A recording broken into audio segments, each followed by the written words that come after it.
Hello, Rayclast. What's up? It's Zambash here at the end of day one of the Mercenaries League. I just finished my Uber Lab. I'm currently level 79. I don't think I've died since starting maps. I just had a couple during the campaign. Things have been super smooth. We made the switch to Rage Vortex after doing Cruel Lab, and I just finished my Uber Lab, as I said. We've got an okay axe I found and slapped an attack speed craft on, just over 500 PDPS, I believe. Yeah, currently sitting at 511. Still need some more whetstones to make it a little better, and I can put a better attack speed craft on it. Everything else, in fact, everything, including the axe, is all self-found at this point. Basic life resists armor. Found these really nice boots on a mercenary.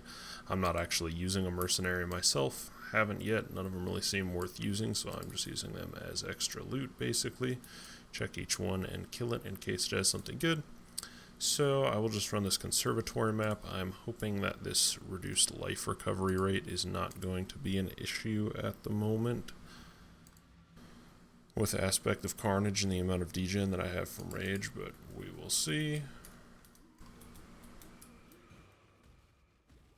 So the start of a map is a little awkward. I just have to hit things a few times before I can actually start rage vortexing.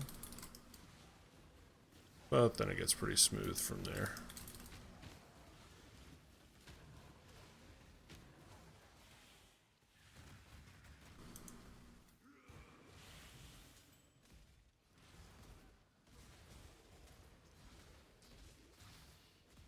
So there's really not much to it. We just go around trying to chuck rage storms with some level of efficiency.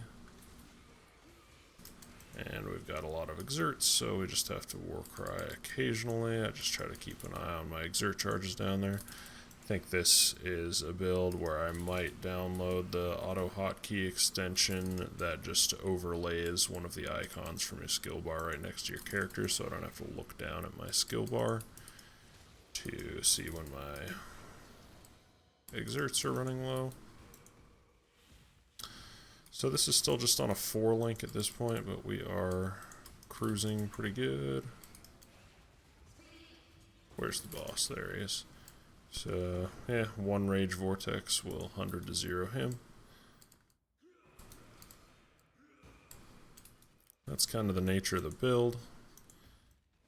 Occasional war cries, rage vortex, and you're a melee character, but you can really play it totally like a ranged character and have basically 100% damage uptime, even if you've got to be dodging stuff.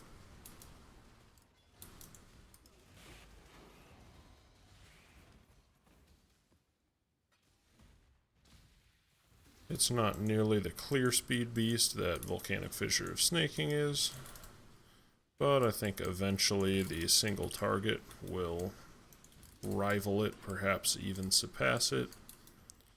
And I just think it's a really fun, smooth skill to play. I'm probably not going to bother with any more lab trials now that I already got my lab.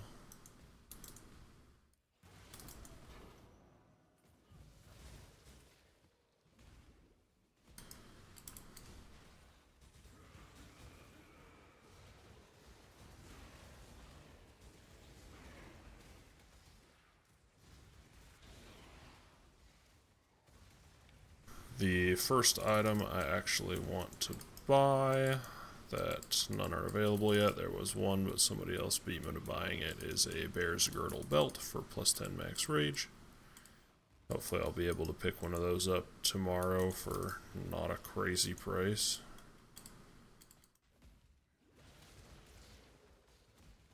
That'll make a pretty big difference for us. Yeah, so really I've basically just been treating these guys like loot pinatas. I've found several really nice items on them so far. This guy's a dud though and doesn't even have any good stuff, but I'll still just take his rucksack. Get back here, you.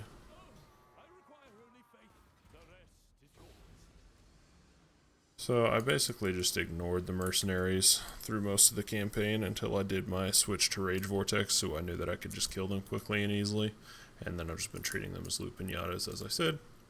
So that is how the character's going after day one. It was a very smooth progression. I think it's the fastest I've ever got through the campaign. It was a little under 6 hours, which I know is slow compared to a lot of people. It was fast for me. I actually tried to focus on playing somewhat efficiently, and I'm really happy with how the day's gone. I had enough chaos earlier, nothing to spend it on, so I just banked some into a divine because they were only 53 chaos, and those will obviously go up from there. So I will upload more progress videos as we go, and eventually there will be a full build guide on this. So thank you all for watching. Stay tuned for more.